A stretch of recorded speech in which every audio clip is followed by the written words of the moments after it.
Hello everyone, আসসালামু আলাইকুম। সবাই কেমন আছেন? আলহামদুলিল্লাহ আমরাও ভালো আছি। আমার ভিডিওটা যেখান থেকে দেখছেন আশা করছি আপনারা অনেক বেশি ভালো আছেন। ভিডিওটি সকাল থেকেই শুরু করেছি, শ্বশুরবাড়ির একটি দিনের ভিডিও শেয়ার করছি। আপনারা দেখতে থাকেন, আশা করছি আপনাদের কাছে অনেক বেশি ভালো লাগবে। সকালবেলা উঠে ভাত ভাজি আর ডিম ভাজি করেছি। বাবা বলেছিল ভাত ভাজি খাবে, এই জন্য আমরা সবাই ভাত ভাজি আর ডিম ভাজি দিয়ে সকালে খাবার খেয়েছি। তারপরে আমি তাড়াতাড়ি করে রান্না করতে চলে গিয়েছি। এদিকে জাটকা ইলিশ ফ্রাই করব, কারণ মা ছিল না, অসুস্থ ছিল, মা হাসপাতালে ছিল। আমি একা একা ছিলাম, একা বাসা সামলানো, রান্না, তারপরে আবার হাসপাতালে যেতে হয়। সব মিলিয়ে আসলে অনেকটাই প্যারার। আমার শরীরটা অনেক অসুস্থ ছিল সেই সময়, আল্লাহর রহমতে তারপরে আমি ভালোভাবে সব কিছু সামলিয়ে নিতে পারছিলাম আল্লাহর বিশেষ কোনো রহমতে। কারণ আমার শরীরটা এতটাই অসুস্থ ছিল, তারপরে আমি অনেকটাই ভালো ছিলাম যাওয়ার পরে। আর এদিকে মাছ আমার ফ্রাই করা হয়ে গেছে। এদিকে আমি বাঁধাকপির ভাজিও বসিয়ে দিয়েছি। আর খুবই ছোট্ট একটা বাঁধাকপি ছিল, খুবই অল্প পরিমাণে। আর এটা ভাজি করতে এত ভালো হয়েছে, খুবই মজা হয়েছিল ভাজিটা। আসলে বড় বাঁধাকপি হলে, অনেকগুলো ভাজি হলে অনেক বেশি পানি বের হয়ে যায়। বাঁধাকপি ভাজি করতে আসলে বেশি নরম হয়ে যায় বা ভাজি করতে একটু প্রবলেম হয়, কিন্তু এটা খুবই ছোট্ট পরিমাণে ছিল, অনেক বেশি ভালো হয়েছিল ভাজি করতে। আর ভাজিটা অনেক বেশি মজা হয়েছিল। আর আসলে যার বাড়ি সে না থাকলে ভালো লাগে না। আমি কিন্তু একা একা কখনোই কি রান্না করব এটা কিন্তু আমার শ্বশুরবাড়িতে গেলে আমার মাথায় আসে না।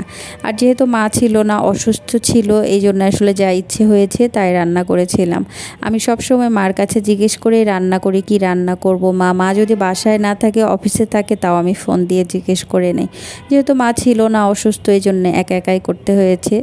আর এদিকে আলুর ভর্তাও করে নিয়েছি সারোয়াতে। আসলে রংপুর দিনাজপুরের মানুষরা এই সারোয়াতে ভর্তা করে।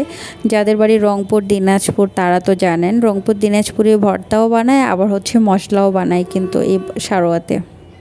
আর দুপুরে আমরা আলুর ভর্তা, বাঁধাকপির ভাজি আর মাছ ফ্রাই এটা দিয়েই কিন্তু খেয়েছিলাম। আর রাত্রে 10 লিটার দুধ নিয়েছিলাম আমরা বাসায় নিয়ে আসার জন্য। আর সেই দুধটা জাল করে রেখেছিলাম। আর দুধে কত পরিমাণে সর পড়েছে তাই না? আসলে খাঁটি দুধ দেখলেই বোঝা যায়। আর শহরের দুধগুলোতে জাল করলে কিন্তু কখনো ওইভাবে সর পড়ে না, এই সরটা অন্যরকম হয়।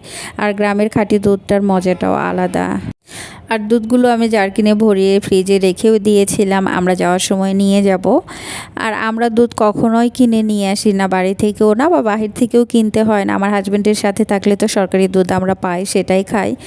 কিন্তু এবার যখন আমি আলাদা আছি, আমার হাজব্যান্ডের সাথে নেই, এই জন্য আসলে বাড়ি থেকে নিয়ে আসছিলাম। তাছাড়া আমরা কখনোই কিনতে হয় না। আর সকালবেলা উঠে রান্না করতে যাব, যে গ্যাসের চুলা জ্বালাতে যেয়ে দেখি গ্যাস শেষ হয়ে গেছে। 9টা-10টার আগে তো গ্যাস পাওয়া যাবে না, এই জন্য আমি কারেন্টের চুলাতেই বসিয়ে দিয়েছি। আর এখানে তো হইতে টাইম লাগবে। গ্যাস থাকলে আমি প্রেসার কুকারে দিলে হয়তো তাড়াতাড়ি হবে। একটা তরকারি রান্না করে আমার দেওরের ছেলেকে ভাত দিব।